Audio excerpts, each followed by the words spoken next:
Bonjour et content de vous retrouver pour réaliser ensemble une nouvelle recette. Aujourd'hui ce sera un gâteau de semoule à la vanille pour 8 personnes.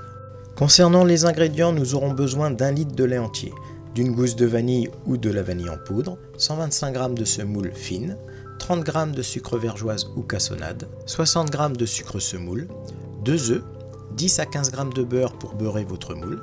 Et pour les plus gourmands d'entre vous, je vous invite à rajouter des pépites de chocolat avant la cuisson ou alors des raisins secs macérés la veille avec du rhum.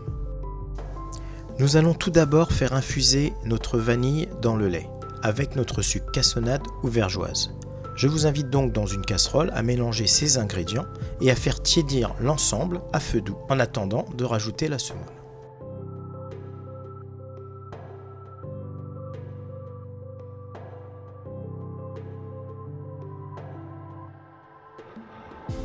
Prenez maintenant un grand moule à génoise ou à gâteau ou un moule à manquer comme on l'appelle dans notre métier et beurrez-le de beurre pommade pour éviter que votre gâteau de semoule n'adhère à celui-ci après cuisson. Pendant que la vanille, le sucre s'infusent tranquillement dans votre lait tiède, nous allons mélanger ensemble les œufs et le sucre.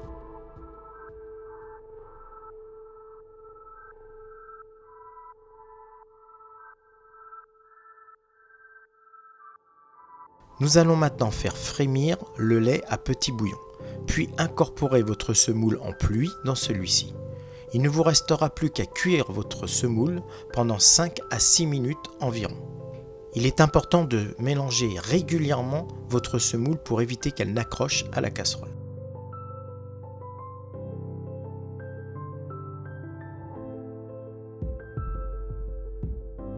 Une fois que votre semoule est cuite, nous allons préchauffer notre four à 180 degrés.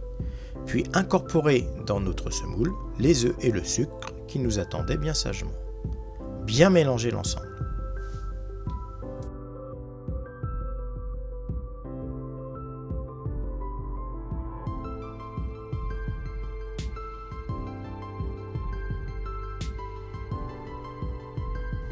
Allez, nous allons maintenant récupérer notre moule beurré et puis remplir celui-ci de notre semoule. Si vous voulez rajouter les pépites de chocolat ou le raisin macéré au rhum, c'est le moment.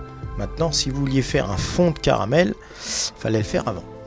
Une fois ce moule rempli, nous allons l'enfourner à 180 degrés pendant une cuisson de 20 minutes environ.